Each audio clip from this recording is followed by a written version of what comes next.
She stood alone in a room full of people, watching her husband dance with the woman who had broken his heart. Lillian Ashford did not move from the edge of the ballroom. Her fingers were laced tightly together in front of her ivory silk gown, a gown she had chosen with such foolish hope only hours ago. Hope that tonight might be different. Hope that 3 years of quiet devotion had finally built something between them. She had imagined his glance across the room, a small nod, perhaps even a dance. Instead, Sebastian Ashford, the Duke of Ashford, was waltzing with Lady Celia Vance. Celia had returned to London only a fortnight ago, and the whispers had started before her carriage wheels had stopped turning. The woman who had abandoned the Duke 6 years earlier, leaving him for a handsome Italian count without a word of explanation. The woman whose name he had forbidden in his household. The woman who had shattered him before Lily ever knew him. And now Celia was in his arms, and Sebastian was looking at her with an expression Lily had never once seen turned in her direction. Not anger, not bitterness, something far more painful. Hoping. Lily's throat closed. She felt the weight of 100 curious stares, all those polished members of the ton watching the Duchess watch her husband. Her face stayed calm because she had learned to wear calm like armor, but inside she was crumbling. 3 years. 3 years of gentle words, of learning his habits, of managing his home and soothing his tenants and sitting across from him at silent dinners. She had told herself that he was merely reserved, that his first marriage had wounded him too deeply, that if she loved him enough, quietly enough, without demands, he would eventually turn to her. The music swirled. Celia laughed. Sebastian's hand tightened at her waist. And something inside Lily, something that had been fraying thread by thread for years, simply let go. She left the ballroom before the waltz ended. No one stopped her. No one called her name. She walked through the marble corridors of Ashford House, past the portraits of duchesses long dead, and she did not cry.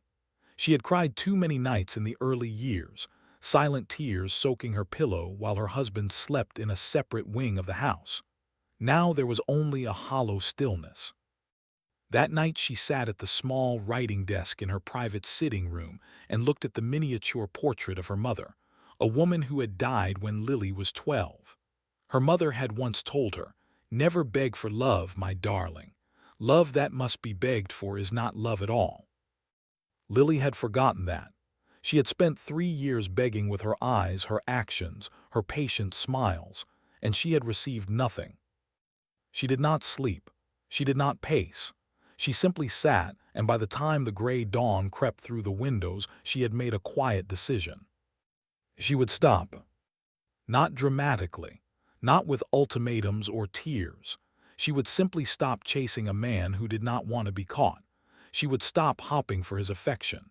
She would pour all that love she had been wasting into something that could actually grow. She would begin by visiting the village. The next morning, Sebastian Ashford noted his wife's absence at breakfast for the first time in 3 years. He said nothing to the servants. He merely read his correspondence and drank his coffee, but his eyes drifted once to the empty chair across the long mahogany table. It was unusual. Lily was always there, always offering some gentle observation about the day ahead, always trying to coax him into conversation. He had often found it tiresome. He had rarely replied. When he asked his butler where her grace had gone, he was told she had taken a small carriage to the village. He frowned. Lily rarely went to the village.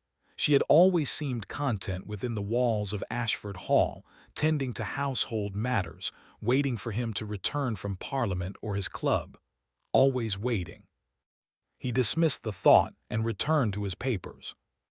In the village of Ashford-Lee, Lily stepped out of the modest carriage and into a world that immediately felt more alive than the cold halls of the estate. The morning air smelled of fresh bread and chimney smoke. Children ran through the muddy lanes. Shopkeepers called greetings. And when they saw their Duchess, they did not bow stiffly and avert their eyes. They smiled. She had visited before, but only briefly, only to distribute the usual charitable baskets at Christmas. This time she came without a schedule, without a purpose beyond simply being present. She stopped at the baker's shop. The baker's wife, a plump woman named Mrs. Grady, nearly dropped her flour scoop when the Duchess walked in. "Your Grace, good heavens, what brings you here? Is there trouble?" Lily smiled, and for the first time in months it felt genuine. "No trouble, Mrs. Grady. I simply wanted to see the village properly, and I have an inexpert but eager pair of hands if anyone needs them." Mrs. Grady blinked. "You want to work, Your Grace." "I want to be useful." Word spread quickly. By midday, Lily had visited the schoolhouse and read to the younger children while their teacher dealt with a broken window. She had sat with the elderly widow Mrs. Porter and written letters to the woman's son in the Navy. She had helped carry baskets of linen to the local clinic, run by a young physician named Dr. Samuel Thorne. Dr. Thorne was not what she expected. He was perhaps 30, with kind brown eyes and a quiet manner that put his patients at ease. He did not treat her like a fragile porcelain figure. When she handed him the linens, he simply nodded and said, "Thank you, Your Grace. The children in the fever ward will sleep better for these." "There is a fever ward?" Lily asked, concern flickering across her face. "A small one," he said. "Scarlet fever broke out in the lower cottages. Nothing we cannot manage, but it keeps me busy." Lily did not leave. She asked if she could help. Dr. Thorne hesitated, then handed her a stack of clean cloths and showed her how to fold cool compresses. By the end of the afternoon, she had sat beside 3 feverish children, humming softly while they dozed, and she had learned the names of a dozen villagers who had previously been only distant faces. She returned to Ashford Hall just before dusk, her gown dusted with flour and her hair escaping its careful pins. She felt tired in a way that was utterly satisfying. She felt as though she had planted a small seed of purpose in her own heart. Sebastian was standing at the top of the grand staircase when she entered the hall. "You have been gone all day," he said. His voice was level, but there was a question beneath it. "I visited the village," Lily replied. She did not rush to explain. She did not fill the silence. She simply met his eyes, and for the first time she did not search them for approval. He studied her a moment. There was a smudge of flour on her cheekbone. Her hair was a gentle disaster. She looked nothing like the immaculate Duchess who usually glided through these halls. She looked, he realized with an odd pang, happy. "Dinner is at 8, he said finally. "I know," she said, and she walked past him toward her chambers. He stood there for a long moment, something uncomfortable settling in his chest. A month passed. Lily's visits to the village became a regular occurrence. She organized a sewing circle to make warm clothes for the poorest families. She convinced the estate steward to repair the roof of the schoolhouse. She learned the names of the farmers, the shopkeepers, the struggling young mothers. She became a familiar, beloved presence, and she discovered that her heart, which had felt so hollow and unwanted, was actually quite good at caring for others. Dr. Samuel Thorne became a friend. There was nothing improper about their association. They were always in full view of the village, and Lily's manner was impeccably dignified. But Samuel had a way of looking at her that was simply and warmly appreciative. He saw the woman, not the Duchess. He laughed at her small jokes. He asked her opinion on matters of the clinic. He valued her. And Sebastian Ashford began to notice. It crept up on him slowly, this awareness. At first it was merely irritation. His wife was absent from the breakfast table more often.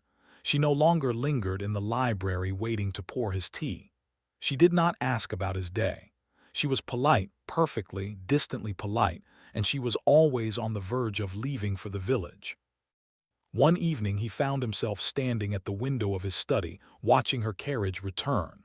Through the dusk he saw a man hand her down from the carriage.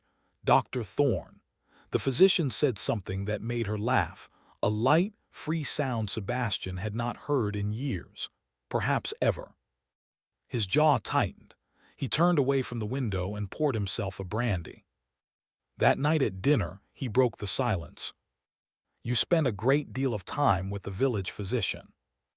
Lily looked up from her soup. Her expression was calm, untroubled. "Dr. Thorne runs the clinic. I have been assisting him." "You are a duchess. You have no need to assist a country doctor." There was an edge in his voice that he did not entirely understand, a territorial sharpness. Lily set down her spoon. "Perhaps I have no need to, but I wish to. The work matters. It matters to the people, and it matters to me." "And the doctor?" "Samuel is a kind man and a skilled physician. He has taught me a great deal." Samuel, she used his Christian name. Sebastian felt a hot coil of something dangerous twist in his stomach. He wanted to forbid her from going. The words rose to his lips, but he swallowed them because he recognized the impulse for what it was: jealousy, ugly and irrational. He had no right to be jealous. He had given her no reason to believe he cared. He had been cold, distant, locked in his own bitter memories of Celia's betrayal. He had punished Lily for a wound she never inflicted. And now she was drifting away from him, and he had no one to blame but himself. The next day Sebastian did something he rarely did. He canceled his appointments in London and rode to the village himself. He found Lily in the small garden behind the clinic, kneeling in the dirt with a child on either side of her. She was helping them plant marigold seeds, her hands covered in soil, her bonnet askew. She was laughing at something the little girl said, a bright, unguarded laugh that made her look 5 years younger.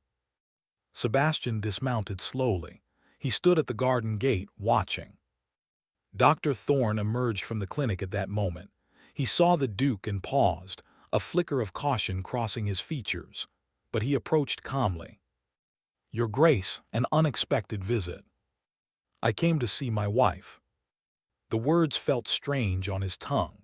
When was the last time he had claimed her so openly? When was the last time he had thought of her as his wife, not merely the woman who occupied the Duchess's chambers? Samuel Thorne studied him with those calm brown eyes. "She has a gift," he said quietly. "The children adore her. The whole village adores her. I hope you know how fortunate you are." The words were not a challenge, but they felt like one. Sebastian nodded stiffly, his gaze fixed on Lily. She had not seen him yet. She was wholly absorbed in the marigolds, in the children, in the simple joy of the moment. He realized with a jolt that he had never seen her like this. He had never allowed himself to see her at all. He did not interrupt. He mounted his horse and rode back to the hall, his mind a tangled thicket of regret and something that felt terrifyingly like longing. Celia Vance came to Ashford Hall the following week. She arrived unannounced, as she had always done in the early days of their marriage, sweeping into the drawing room in a cloud of rose perfume and pale blue silk. She was still beautiful, still possessed of that vivid, dazzling charm that had once made Sebastian feel like the luckiest man in England. But now, looking at her, he felt only a weary sort of numbness. "Sebastian," she said, extending her hand for him to kiss, "you have been avoiding me." "I have been occupied." "So I hear, occupied with your little village duchess." Celia's smile was sharp. "How quaint! I never imagined you would marry someone so very unassuming." "Do not speak of my wife." Celia's eyes widened with theatrical innocence. "Oh, protective are we! How touching! But we both know, darling, that you married her only to spite me." The words hung in the air. Sebastian said nothing because a part of him feared they were true. He had married Lily 3 years ago, a quiet wedding barely noticed by society, because his pride had still been raw and bleeding from Celia's abandonment. Lily's father had owed him a significant debt, and the marriage had solved a practical problem. He had told himself it was a transaction. He had treated it as one. He had never once considered what Lily felt. "I need to speak with you," Celia said, and for the first time her voice lost its mocking edge. "Privately." "There is nothing you can say that I wish to hear." "There is, and after you hear it, you will understand why I left." Something in her tone made him pause. Against his better judgment, he nodded and led her to the study. Lily saw them. She had returned early from the village because one of the children had taken a turn for the worse, and Dr. Thorne had sent her away while he worked. She came through the side entrance, her heart already heavy with worry, and she saw her husband leading Celia Vance into his private study, his hand resting briefly at the small of the woman's back. The same gesture he had never once offered her. Lily stood frozen in the corridor. Her mind supplied a dozen painful images. All the whispered rumors about the Duke's first love returning, all the humiliating glances at the ball. She had stopped hopping weeks ago, but some tiny ember had stubbornly remained. That ember went cold. She did not confront them. She went to her sitting room, sat down at her writing desk, and began to compose a letter to her father's elderly aunt in Bath, asking if she might visit for an extended stay. She needed to leave Ashford Hall. She needed to find a life that did not revolve around a man who had never wanted her. Inside the study, Sebastian was listening to a truth that shattered everything he thought he knew. Celia stood by the window, her back to him. "I did not leave you for the Comte, Sebastian. I never loved him. I never loved anyone but you. You expect me to believe that. I expect you to hate me. I deserve it, but you deserve the truth." She turned, and he saw that her eyes were glistening. "6 years ago, your half-brother Marcus came to me with a threat. He had discovered evidence that your father's will was forged. If it became public, you would lose everything. Ashford Hall, the title, the lands, everything." Sebastian went rigid. "Marcus is dead. He died in a hunting accident 2 years after you left." "I know, but before he died, he was very much alive and very much a monster. He told me that if I did not leave you publicly, humiliatingly, he would release the documents. He wanted to destroy you piece by piece. My leaving was part of his game. He thought your pride would never recover, and I agreed to go because I believed it was the only way to protect you." Sebastian's hands were trembling. He gripped the edge of his desk. "You let me believe you had betrayed me for 6 years. Because I knew if you learned the truth, you would go after Marcus and ruin yourself. I made a choice, a terrible one. I let you hate me so you could keep your title and your future." Her voice cracked. "And I have regretted it every day of my life. I came back now because I am ill, Sebastian. The doctors say I have perhaps a year. I wanted to see you one last time and tell you the truth before I go." The silence in the room was absolute. Sebastian stared at the woman he had once loved, the woman he had spent years resenting, and he felt the foundation of his world shift. All those years of bitterness, all that coldness he had carried that he had unjustly poured onto Lily. Lily, he thought of her face at the ball, the quiet devastation she had tried so hard to hide. He thought of her hands in the garden dirt, her laughter with the children, her gentle withdrawal from him. He had wasted so much time. "I forgave you long ago, Celia," he said hoarsely, "but I cannot give you what we once had. That man is gone." "I know," she whispered. "I am not asking for that. I am asking you to let go of the past, all of it, and to see what is right in front of you."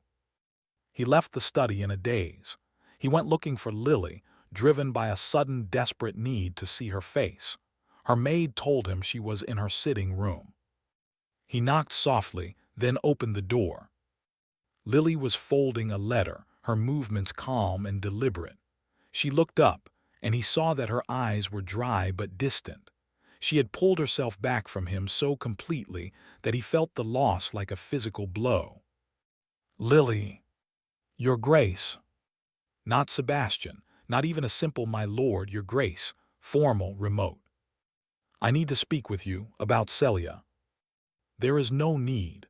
Her voice was steady. "I understand the situation perfectly. Lady Celia has returned, and I will not stand in the way of your happiness. I am going to visit my aunt in Bath. I think an extended absence will be best for everyone." Panic clawed up his throat. "You misunderstand, Celia and I." "Sebastian." She used his name then, and it cut him deeper than any formality. I have spent 3 years trying to be a wife you might one day love. I have waited and hoped and made excuses for your distance, but I cannot do it anymore. I watched you dance with her. I saw you take her into your study today. Whatever you feel for her, it is something you have never felt for me, and I will not spend the rest of my life as a placeholder. She rose, the letter in her hand. I release you from any obligation to me. I expect nothing. I only ask that you let me go quietly. He crossed the room in 3 strides and took her hands before she could step away. Lily, please, listen to me. Celia did not betray me the way I believed. She left to protect my inheritance from my half-brother's schemes. I learned this only minutes ago. I have carried anger for years that was built on a lie, and I let that anger poison everything, including us. Lily stilled. Her eyes searched his face, and he saw the flicker of shock. She left to protect you. Yes, and I married you without ever explaining the coldness in my heart. I thought if I kept my distance I would never be hurt again. I was a coward. I hurt you instead. His voice broke, and he did not care. But I am not in love with Celia. I have not been in love with her for a very long time. The only woman I think about, the woman I have been watching from windows and missing at breakfast and dreaming of in the dark, is you. She pulled her hands free, but gently. She was trembling. You cannot say these things now, not after years of silence, not after I finally learned to live without hopping for you. Then I will spend however long it takes proving that I mean them. He stepped back, giving her space, his heart hammering. Stay, not for me, for the village, for the children, for the life you have started to build here. I will not pressure you. I will not demand anything. But please do not leave thinking you are unwanted. You are the most wanted person in my life, and I was too much a fool to show it. Lily stared at him. The letter trembled in her fingers. She had imagined this moment so many times, but always as a fantasy, never as something that could actually happen. And now that it was happening, she did not know whether to believe it. I need time, she whispered. Take all the time you need. I will be here. She did not leave for Bath. She stayed, but something had shifted. She no longer sought him out, but she no longer fled from him either. She continued her work in the village, and Sebastian began to appear there, not to interrupt, not to possess, but simply to watch, to learn. He helped repair the schoolhouse roof with his own hands, to the astonishment of the villagers. He sat with the elderly Mrs. Porter and listened to stories of her late husband. He brought books to the clinic and read to the feverish children, while Lily folded compresses. Dr. Thorne observed all of this with quiet understanding. One afternoon he said to Lily, "He is trying very hard, your Duke." "I know," she said. "Do you still love him?" The question hung in the air. Lily looked across the garden to where Sebastian was patiently explaining to a small boy how to tie a proper knot in a marigold stake. His cravat was crooked. His hands were dirty. He looked nothing like the untouchable Duke she had married. "I never stopped," she admitted. "I just stopped hoping it would matter." Samuel smiled, a little sadly. "Then perhaps it is time to start hopping again." The breaking point came on an autumn evening, when the sky was thick with amber and rose. Lily was walking back from the village alone. Dusk was falling earlier now, and the path through the woods was shadowed. She had made the walk 100 times, but tonight she heard footsteps behind her that were not her own. She turned and saw 2 men emerging from the trees. They were ragged, desperate-looking, and one held a heavy branch like a club. "Even in, Your Grace," one of them said, his voice a sneer. "We heard the Duchess likes to walk alone. That's not very wise." Lily's heart lurched, but she did not scream. She straightened her spine, summoning every ounce of composure she possessed. "What do you want?" "Coin, jewelry, whatever a fine lady carries." She had nothing of value. She had given her small purse to a farmer's widow that afternoon. She told them so, and their faces darkened. "Then we'll take something else," the second man growled, stepping closer. Before Lily could react, there was a thunder of hoofbeats and a shout that ripped through the twilight. Sebastian's black stallion burst onto the path, and the Duke launched himself from the saddle with a fury that turned his face into something fierce and terrible. He did not speak. He simply placed himself between Lily and the men, his riding crop raised, his eyes promising violence. The men hesitated for one heartbeat, then turned and fled into the trees. Sebastian stood breathing hard, his chest heaving. Then he turned to Lily, and all the fierce anger drained away, replaced by raw, naked fear. "Did they hurt you?" "No, you came before they could." He pulled her against him, his arms wrapping around her with a desperation that stole her breath. She felt his hands shaking. She felt his heart pounding against her cheek. He held her as if she were the most precious thing in the world and he had almost lost her. "I love you," he said into her hair. "I love you, and I should have said it 1,000 times. I should have said it on our wedding day. I should have said it every morning since. I love you, Lily, and I cannot bear the thought of a life without you." She pulled back just enough to look at his face. His eyes were wet. The cold, restrained Duke was gone, and in his place was a man laid bare. "I stopped believing you ever would," she whispered. "I know, and I will spend the rest of my life earning your belief. I will earn it every day. I swear it." She reached up and touched his cheek, the sharp line of his jaw, the faint shadow of stubble. This man who had been a stranger for so long. This man who was finally, truly seeing her. "Then start now," she said softly. "Don't let go." He did not let go. He walked her back to Ashford Hall with his arm around her shoulders, his stallion following patiently behind. And when they entered the great hall, he did not retreat to his study. He stayed with her. He sat beside her in the sitting room while she drank tea to calm her nerves. He told her, in halting words, about Celia's confession, about the years of anger and the slow, painful realization that Lily had become the center of his world. "The day I saw you in the garden, covered in dirt and laughing, I felt something I had not felt in years," he admitted. "Envy. I envied the children who made you laugh. I envied the sunshine on your face. I wanted to be the reason you smiled like that." Lily set down her teacup. "You could have been. You always could have been." "I was afraid. Afraid of being hurt again. Afraid that if I let myself love you, you would leave too." "I am not Celia. I never wanted to leave." "I know that now. I know it too late, but I know it." Lily was quiet for a long moment. Then she reached over and took his hand. It was the first time she had initiated touch between them in months.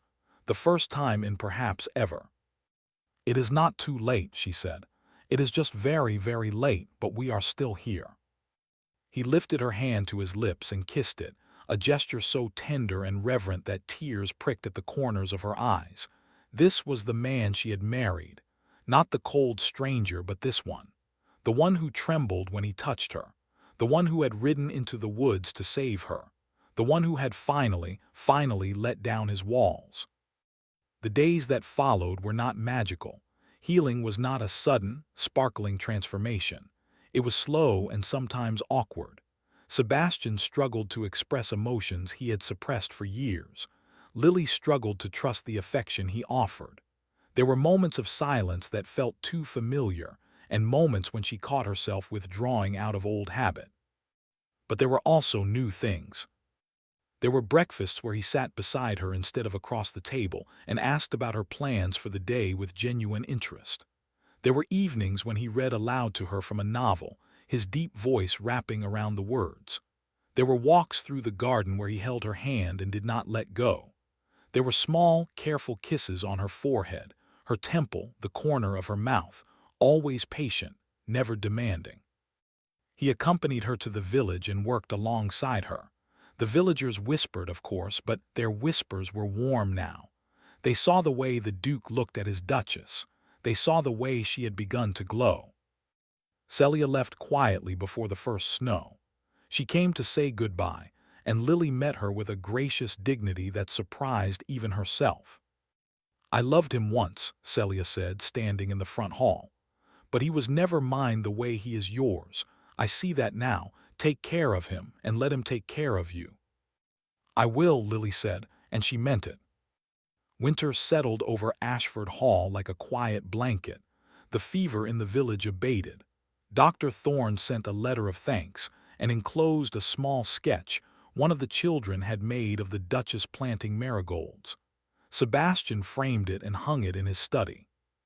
On Christmas morning, Lily woke to find a small velvet box on her pillow.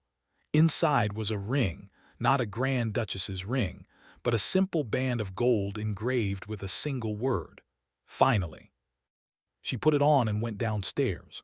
Sebastian was standing by the fire, his face uncertain. "I wanted to give you a new beginning," he said. "Not as the Duke and Duchess who married for obligation, but as two people who chose each other. Will you choose me, Lily? Knowing all my faults, knowing how long it took me to see what was right in front of me." She walked into his arms without hesitation. "I chose you 3 years ago. I am simply choosing you again." He held her close, his chin resting on the top of her head. "I will spend every day making sure you never regret it." "I know you will," she murmured. "I know." And she did. Not because he promised, but because he had already begun to change. Because the cold distance was gone, replaced by a steady, patient warmth. Because he looked at her now the way a man looks at something precious, something he nearly lost and will never take for granted again. Spring came, and with it the marigolds bloomed in the clinic garden. Lily stood among the bright orange flowers, her hand resting lightly on the gentle swell of her belly, a secret she had told Sebastian only the night before. His reaction had been wordless. He had simply knelt before her and pressed his forehead to her stomach, his shoulders shaking with silent emotion. Now he stood at the garden gate, watching her with an expression of quiet wonder. She turned and caught his eye, and she smiled. Not the polite, guarded smile of a duchess performing her duty. A real smile, full of warmth and certainty and love that had been hard-won. He crossed the garden and took her hand. The gold band gleamed on her finger. "Thank you," he said quietly. "For what?" "For waiting, for not leaving, for giving me time to become the man you deserved." She squeezed his hand. "I would wait 100 years, Sebastian, but I am very glad I did not have to." The marigolds swayed in the gentle breeze. The village bells rang in the distance, and the Duke and Duchess of Ashford stood together in the sunlight, no longer two separate souls passing each other in a cold house, but two hearts finally, truly, wholly intertwined. Healing, it turned out, was not an ending. It was a beginning, and their beginning was bathed in gold.